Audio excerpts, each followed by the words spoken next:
Hi guys, I'm Dina from A Greener Life and welcome on my channel. Today is my week number 2 of this zero waste challenge that I'm doing in November. So overall this week has been great. All the things that I used to not really think about and have a tendency to forget, I haven't.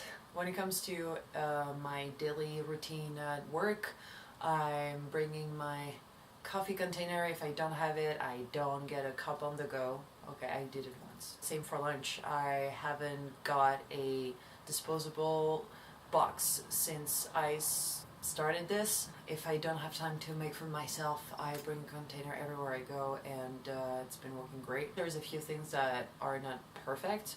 I got a few napkins here and there at, cocktails or at bars or things like this, when you're like, not think about it. The last thing that work related that was on my mind this week are pens. I'm a digital director. Most of what I do is on the computer, though we all know that screens aren't really good. Let's keep in mind that the ways that our phones and iPads are really harmful for our brain cells, and I just hate reading on iPads and on screens all the time. I use paper when I write my to-do list. I've tried Wunderlist, which is great if you don't mind being on your computer to write lists and you've been feeling a little bad about keeping on using paper. Wunderlist is amazing. I still prefer to use paper. Give me a break. And one thing that I was looking for was this. I was really excited. This is a highlighter, but without plastic. So it's possible to find tools to write on paper that are not generating plastic waste, that keep in mind. And I had to toss a pen, a regular plastic pen, and that led me to realize pens are mostly made out of plastic. So I was looking online to find a more sustainable option that is not ultimately recycled plastic, just no plastic. It's really hard. There's the Fontaine pen. I prefer personally using ballpoint pen, and I haven't been able to find a valuable option. So I'm still digging through Etsy. If you know a good brand, please feel free to put a comment and let me know what kind of brand you use, because I would love to get the good options here. Yeah, so if anything, that helped me reduce my consumptions of stuff that I don't need. I've already started a few months ago to reduce my waste, and those weeks I've just intensified that behavior. What happened this week that I was really happy about, I will definitely do a video and probably a blog post about it, but I've tremendously decluttered my house again, and I'm not done. Lately it's been doing a huge bag of shit per room every other week. And truth is, it's hard, you're getting rid of stuff, but it's so awesome. It used to be, okay with recycling, because first of all, I don't recycle tremendous amount of things, but I don't know if you're aware of it. It's all over internet. I'll actually put a link in the description below, so if you want to check it out. But recycling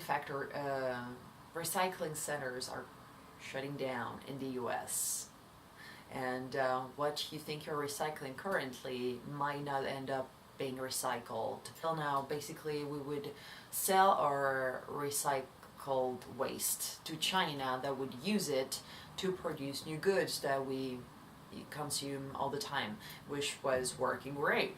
The problem is that we were so bad, they were tired of finding used diapers in the paper or other disgusting things, that they banned American recycled waste. Yeah, you heard me well. We've been banned from China's recycling program because we are incapable of being mindful when we do our recycling. It's on us now to deal with our waste. So recycling is great, but recycling less is even better. This being said, I wanted to talk to you guys about this week I ran out of almond milk. I don't drink milk, I drink almond milk because it's really good. And so I wanted to show you how to get my almond milk without generating any waste. Alright, let's go. So to make this recipe, you need 2 cups of almonds. So the trick is to let it soak in water for at least a day. Once you've done that, you ditch the water, don't keep it because there's a lot of acids in it. And don't forget to rinse the almonds. You put them in your mixer. So for this one, I've used 2 cups of almond, and then you pour 4.5 cups of filtered water.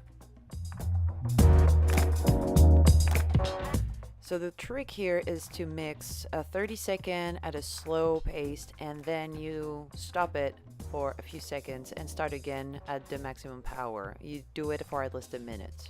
When this step is done, you start filtering and collecting your almond milk.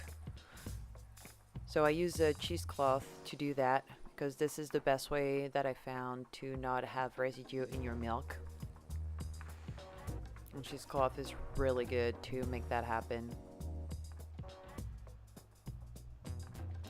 This is probably the longest part of the process, but as you can see, it's starting to look good. So once this is done, to not generate any waste and make the most out of your almonds, I usually keep the powder generated by the production of the milk, and I put it in a tray, and I use it usually to make little cupcakes. They're on top of it gluten-free, so it really works out for anyone. And you have enough to make cookies or whatever it is you want to make out of them, and you have your wonderful milk. It usually lasts for at least easily a week, and it's delicious. Alright guys, well, that was all for today and for this week. I hope you enjoyed this video. If you do, put it a little thumbs up. Don't hesitate to subscribe to the channel so you don't miss all the good stuff that I have planned for us. Wish you a really awesome week. I'll see you soon.